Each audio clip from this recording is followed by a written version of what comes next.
May the 4th be with you. Alright, jumping right in. Welcome to the 5th episode of Blog in the Box. First recap of this, or starting off with a recap, I shouldn't say first. So in last episode, I went over my EDC tickets, what's inside, and what the Insomniac team made with all this. They did an awesome job. Again, I want to say that to you all. Keep up the awesome work. Looking forward to see how it looks. Oh, good job, buddy. Also, in that episode, I showed you something I was working on, debating on bringing it back or not. I actually started working on it a little bit today, and I think I might be bringing it back. It's on the burner, but I'll bring that up in later episodes. Moving to the next thing is DAWs. I want to talk to you guys about DAWs. So if you don't know what a DAW is DAW, and that stands for Digital Audio Workspace or Workstation. I heard either or, but basically it's where you make music at. If you don't have a sampler or a looper, this is where people go into computers and do this digital audio workstation or workspace to make everything, even recording, and to go through them all. Just to let you know, I started off in GarageBand, but my spark started with Ableton, I think Live 1 or 2 or 3 in 2007 at a band camp. My buddies and I were doing a rendition of Hey Ya by Outkast, and my buddy did all the arrangement on Ableton. I was like, wait, you can make music on a lot? And he's like, dude, that's how everyone does everything. And it just blew my mind. And ever since then, I wanted to be a producer. Well, I wanted to be a conductor before that, but we'll get into that another time. But that's what started my producer spark. So I went, and I was already starting college, so I was getting a laptop at that time, and I got a Mac because PC, it's terrible. Sorry to say that, but PC are terrible. You're always crashing. But back to Mac, I did GarageBand. And so with GarageBand, I learned a lot, made a lot of music. After 3 or 4 years in GarageBand, my parents bought me Logic 9. And that was a lot of fun. I didn't know what was going on because the routing in it is really crazy, very professional. But I figured my way to make tracks. That's what I started off as, with just making hip-hop beats. My name was also, went to like techno kind of house, and that was Pope, Pope. And then one time I was working on a remix for Justin Bieber, and I started doing some crazy sounds, and I realized I didn't want to make techno or like just happy house or big room, what it was back in the day. And so I moved on to bass music, dubstep, and making crazy sounds and just getting into it. And so that's why I want to talk about DAWs. It's because it could be a journey, because now I moved on from Logic Pro 9 and then 10 to Ableton Live 11, and now I got 12. So it doesn't matter what DAW you're in, just make music. I think the coolest thing I still think about is that the Suicide Boys still use GarageBand for a lot of stuff, and that's where I started off on. And it's just cool to hear that, like, something that I thought was kind of like a toy, someone used it professionally. So don't ever criticize the equipment. Criticize the art, or not even criticize it. Just respect it all. Because at the end of the day, we're all trying to do the one thing, is put out music for other people to listen to. Whether it's amazing or not, we're just trying to express ourselves. So don't let a digital audio workstation or workspace hold you back. Just do whatever makes you feel good. A great story I really like to think about is how, I think David Guetta wanted a super studio because that's how Daft Punk was doing it. And then once he finally met Daft Punk, he saw what they're using, and it was a Mack'n mixer with a compressor on it, and that's it. So take it from David, take it from me. Don't worry about having a professional equipment. Make music on anything. Another example is Madlib. He makes everything on iPads now. And Madlib is making crazy beats all the time. Shout out to him and Freddie Gibbs. I love Pinata. So yeah, just do whatever makes you feel good, and just have fun, and don't worry about what other people say to you about stuff, especially what you use to make music. The next thing I want to talk about is my first rave story. I thought it would be pretty neat to bring out what got me into raving or into electronic music. Before this concert, I wasn't a fan. Didn't understand dubstep. I know that or we all to do in, because I'm a band nerd, we used to do boots and cats. So boots and cats and boots and cats and cats and boots and cats and boots. So before I did this rave, it wasn't intriguing. I loved hip hop music. I loved rap. I loved R&B. I loved funk. I was listening to a lot of alternative rock at the time, a lot of reggae, but I just couldn't get into anything electronic. Somehow my buddies convinced me to go see Deadmau5. And the cool thing, check out this lineup. So Deadmau5 was headlining, and then right before it was Fatboy Slim, and then before Fatboy Slim was Feed Me, and before Feed Me was Tommy Lee. All right, so Tommy Lee, Feed Me, Fatboy Slim, and Deadmau5. That was my first rave, and it was at Bill Graham in San Francisco, and it was super fucking sick. All my best friends were there. It was the best community.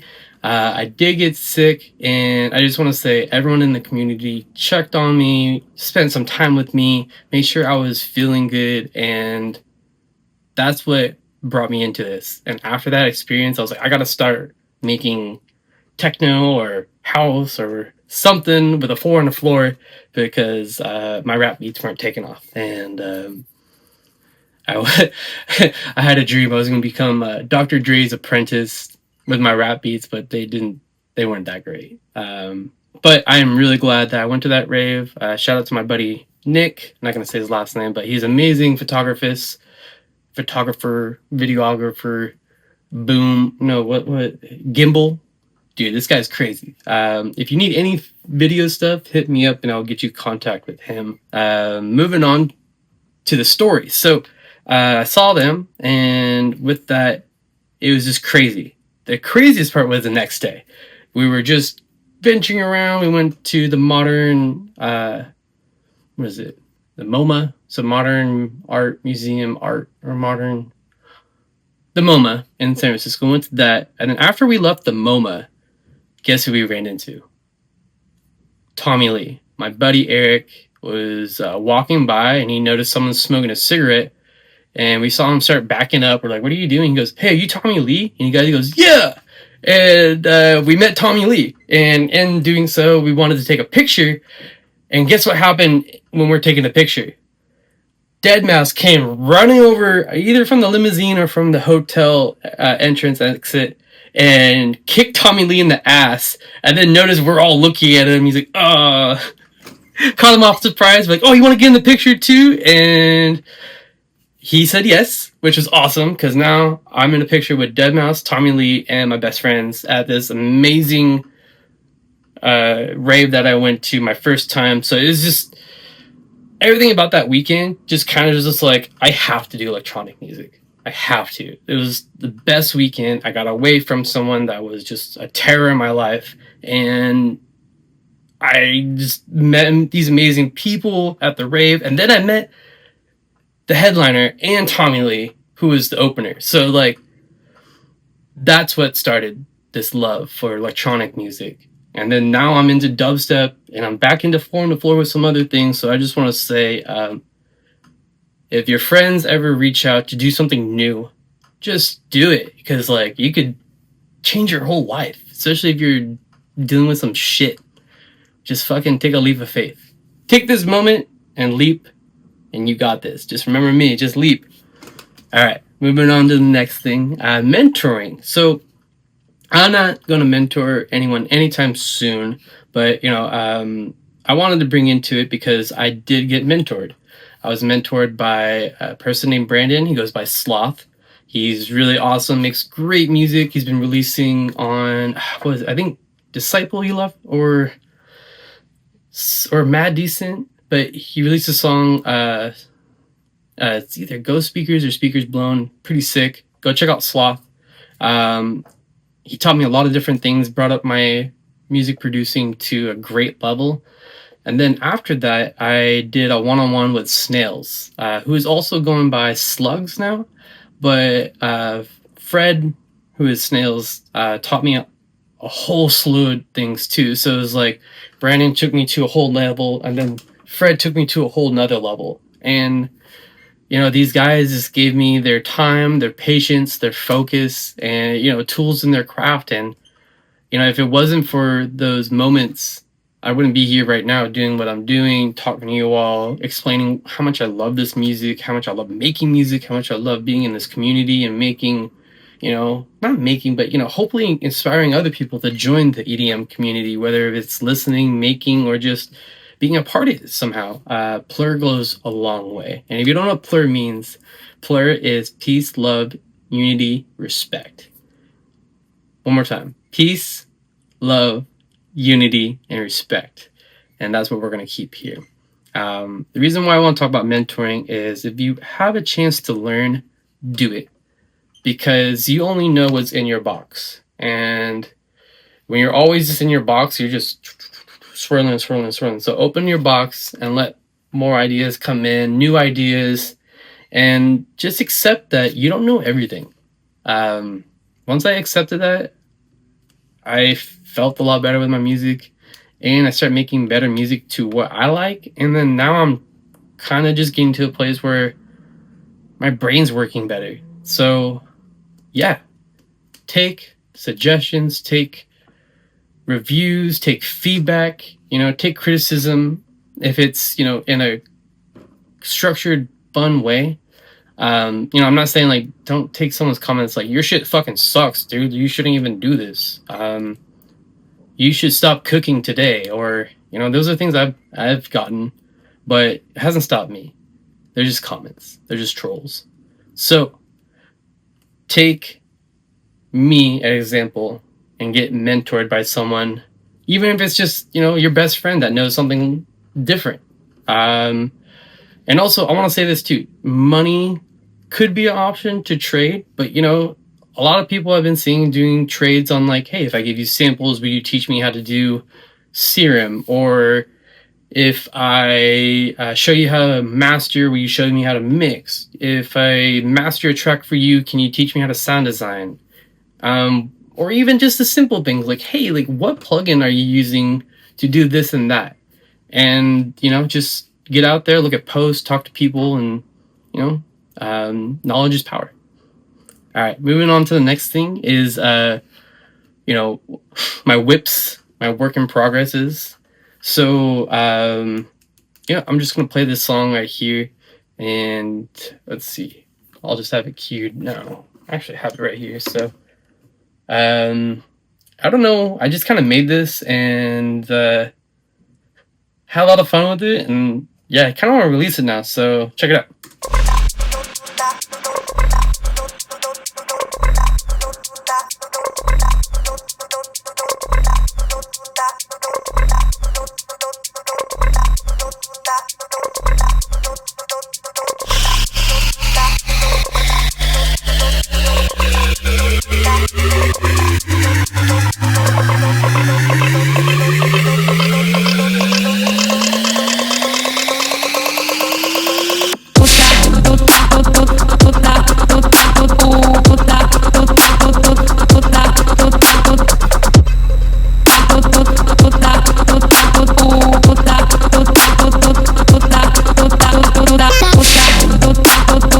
And that's a little bit. I don't want to show you the whole thing and take up all your time like I did last episode.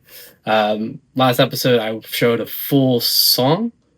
Almost full song. I cut off the end, but I showed you both drops with build-ups and everything. So I want to respect your time a little bit. But if you want to hear more work in progresses, follow me on IG. I'm trying to put more stories up about me working on stuff and things like that. So definitely do that. Follow me, comment, like, share, all that in IG. I tried to do it on TikTok, but it's doesn't like.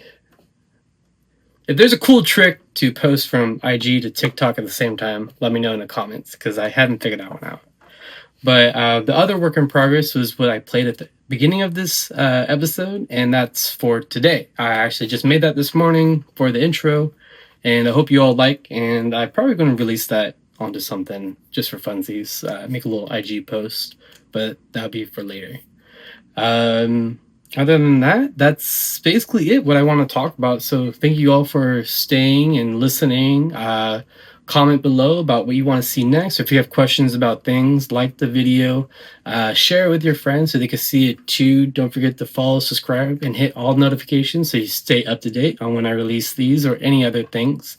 Upcoming, I'm having EP release on June 1st. I'm having EP release on July 1st.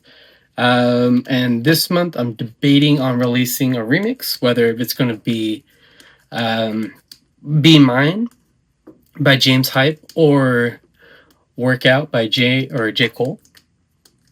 James Cole. Sorry. But yeah, stay tuned. I hope you all have a great May the 4th. Tomorrow is May the 5th or May the 6th, or what is it?